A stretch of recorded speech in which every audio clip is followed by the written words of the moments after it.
Shalom, selamat pagi Bapak Ibu Saudara-saudara yang terkasih di dalam nama Tuhan kita Yesus Kristus.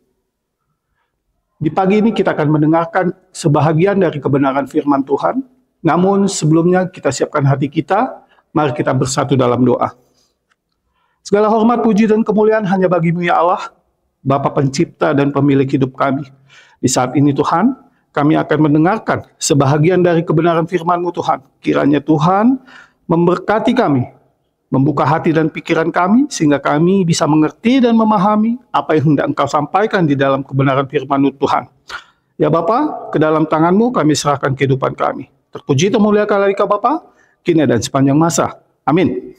Firman Tuhan yang menyapa kita di pagi ini terambil dari Roma pasal yang ke-14, ayatnya yang ke-14. Saya akan membacakannya untuk kita semua. Aku tahu dan yakin dalam Tuhan Yesus bahwa tidak ada sesuatu yang najis dari dirinya sendiri. Tetapi bagi orang yang menganggap sesuatu itu najis, bagi dia hal itu najis. Tema firman Tuhan yang menyapa kita di pagi ini adalah hidup benar di hadapan Allah. Saudara-saudara yang terkasih, Paulus menulis ayat ini untuk menegaskan sebuah prinsip penting standar kekudusan. Bukan sekedar soal makanan atau kebiasaan lahiriah, tetapi hati yang benar di hadapan Tuhan. Pada zaman Paulus, jemaat di Roma terdiri dari orang Yahudi dan non-Yahudi.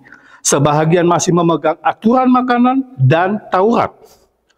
Sementara yang lain merasa bebas makan apa saja dan terlepas dari hukum Taurat.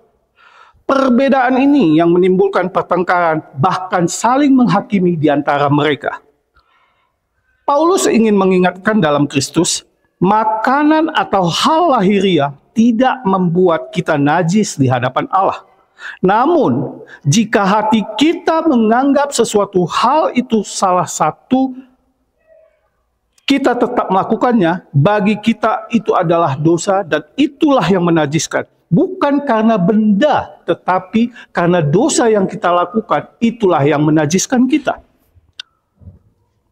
Bapak, Ibu, Saudara-saudara terkasih. Artinya apa? Yang terpenting di sini adalah hidup dalam ketaatan kepada Tuhan dan tidak menjadi batu sandungan bagi orang lain. Kebebasan yang kita miliki harus digunakan untuk membangun, bukan menjatuhkan. Seorang Kristen dewasa tahu membedakan kapan harus menggunakan kebebasannya dan kapan harus menahan diri dalam kasih kepada sesama. Bapak, Ibu, Saudara-saudara yang terkasih, apa yang dapat kita pelajari dari teks firman Tuhan ini? Yang pertama, jangan cepat menghakimi orang lain hanya karena ia berbeda dalam hal-hal yang bukan pokok keselamatan.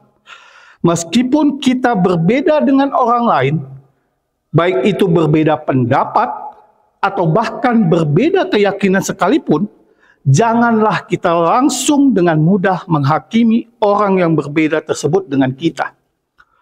Yang kedua, periksa hati nurani kita. Apakah segala sesuatu yang kita lakukan itu lahir dari iman atau sekedar mengikuti keinginan sendiri?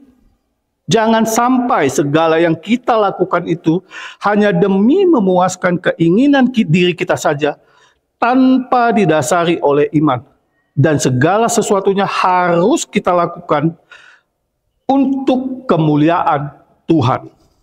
Yang ketiga, gunakan kebebasan yang saudara-saudari miliki demi membangun tubuh Kristus. Tubuh Kristus di sini maksudnya adalah kita, jemaat, umat dari gereja yang kita tempati. Nah, maksudnya kita harus bisa dengan kebebasan kita yang berpendapat, kebebasan kita untuk berperilaku, berinteraksi dengan sesama jemaat, itu harus kita gunakan untuk membangun jemaat, untuk bisa bertumbuh dan bersama-sama semakin beriman kepada Tuhan.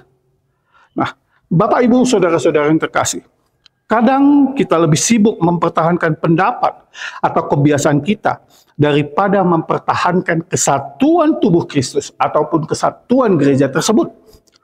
Padahal yang Allah nilai adalah hati yang tunduk padanya.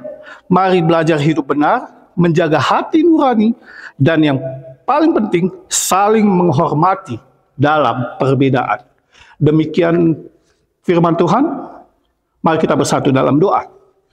Ya Allah, kami bersyukur, berterima kasih Tuhan atas firman-Mu yang meneguhkan kami, di mana Engkau memberikan kepada kami suatu perintah untuk saling mengasihi dan hidup benar di dalam Engkau Tuhan, dan tidak saling menghakimi. Kiranya Tuhan memberkati kami anak-anak-Mu, sehingga kami benar-benar bisa menerapkannya dalam hidup kami demi kesatuan umat-Mu di tengah-tengah gereja kami Tuhan. Ke dalam tangan-Mu ya Tuhan, kami serahkan kehidupan kami. Engkaulah yang berkuasa, Engkaulah yang berotoritas. Terpuji, termuliakanlah Dikau Bapa, kini dan sepanjang masa. Amin. Shalom.